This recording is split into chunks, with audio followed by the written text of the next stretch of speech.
अब आने वाले समय में गेहूँ की फसल से बालियाँ बाहर निकलेगी, तो बालियों का एक तो साइज़ जो ज़्यादा लंबा होना चाहिए और बालियों के जो दाने मोटे व बोल्ड चमकीले होने चाहिए। उसके लिए किसान भाई को कुछ सावधानियाँ रखनी होगी।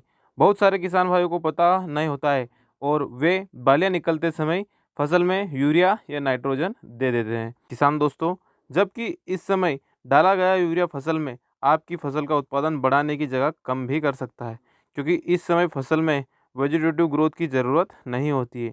यूरिया से वेजिटेटिव ग्रोथ बढ़ेगी और अगर वेजिटेटिव ग्रोथ बढ़ेगी तो बालियों का साइज और दाने का साइज छोटा रह जाएगा और फसल हवा से गिरने की समस्या भी आ सकती है। तो किसान भाइयों, आज के इस वीडियो में हम जानने वाले हैं कि गेहूं की फसल से हमें इस समय ज़्यादा से ज़्यादा उत्पादन लेने के लिए हमें क्या करना है और क्या नहीं करना है। तो सभी जानकारी इस वीडियो में मिलने वाली है। तो नमस्कार किसान मित्रों, मैं हूं शैलेंद्र राजपूत और आप देख रहे हैं रोगी पौधों का हॉस्पिटल यूट्यूब चैनल। तो प्लीज़ चैनल को सब्सक्राइब कर लीजिए और सभी किसान मित्रों को अधिक से अधिक शेयर कीजिए ताकि वो भी अपनी फसल से अच्छा उत्पादन ले सके। किसान मित्रों, अब वो समय आ गया है, फसल में से बालियां निकलेगी, यह फ्लैग लीफ की अवस्था में होगी। इस अवस्था में फ्लैग लीफ के अंदर बालियां होगी। तो किसान मित्रों, इस समय हमें कुछ सावधानियां रखनी होगी। सबसे पहले हमारी फसल अच्छी हरी भरी होनी चाहिए। जितनी हरी भरी आपकी फसल की फ्लैग लीफ होगी उतनी ही आगे चल के लंबी बाली व मोटे दाने निकलेंगे। तो अब हम बात करेंगे इस समय हमें क्या करना चाहिए और क्या नहीं करना चाहिए, जिससे बालियाँ लंबी और दाना मोटा हो, चमकीला हो। जैसे ही हमारी फसल 60 से 70 दिन की हो जाए, उस समय आपको बिल्कुल भी यूरिया नहीं देना है, क्योंकि इस समय यूरिया फसल की हाइट बढ़ाएगा और अधिक हाइट बढ़ने से फसल को गिरने की संभावना हो जाएगी। इस समय बहुत सारे किसान भाई खरपतवार नाशी भी डालने का सोचते हैं।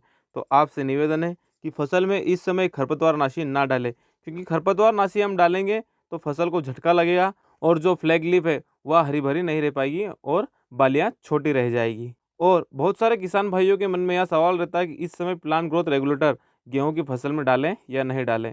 अगर आप इस समय प्लांट ग्रोथ रेगुलेटर डालेंगे तो भी वह नुकसान करेगा। अगर आपको गेहूं की फसल में पीजीआर डालना है तो आप 45 से 55 दिन की अवस्था में पीजीआर डाल सकते हैं। अब बात करते हैं कि हमें क्या करना चाहिए जिससे फसल का उत्पादन बढ़े। तो इस अवस्था में हमें एनपीके 05234 का स्प्रे करना चाहिए, क्योंकि 05234 में 52% फॉस्फोरस की मात्रा फसल को मिल जाएगी। साथ ही साथ 34% पोटेशियम की भी पूर्ति हो जाएगी। मित्रों, इस समय पोटाश की सबसे ज़्यादा ज़रूरत होती है, क्योंकि पोटाश ही आपकी फसल को तनाव से बचाएगा और पोटाश ही एक ऐसा पोषक तत्व है जो तो भोजन अधिक मात्रा में बालियों तक पहुंचाएगा। इसके बाद आता है जो तीसरा पोषक तत्व, वह आता है बोरान। आपको बोरान भी स्प्रे करना है, क्योंकि इस समय बोरान भी आपकी फसल को हरी भरी रखेगा, जिससे आपकी बालियाँ जो रहेगी वह लंबी और मोटा दाना चमकदार रहेगा। बात करते हैं अब इसके डोज के बारे में। तो आपको 05234 प्रति 1 एकड़ में 1 किलो व बोरान आपको 1 लीटर में 1 ग्राम, मतलब अगर आप 1 एकड़ में 100 लीटर पानी स्प्रे कर रहे हैं तो 100 ग्राम बोरान, अगर आप 150 लीटर पानी स्प्रे कर रहे हैं 1 एकड़ में तो 150 ग्राम बोरान मिला के आप स्प्रे कर दीजिए। आशा करता हूँ किसान मित्रों की जानकारी अच्छी लगी होगी। वीडियो को लाइक कर दीजिए और जो किसान मित्रों ने अभी तक चैनल को सब्सक्राइब नहीं किया है, प्लीज़ चैनल को सब्सक्राइब कर लीजिए और अधिक से अधिक शेयर करिए। बहुत बहुत धन्यवाद।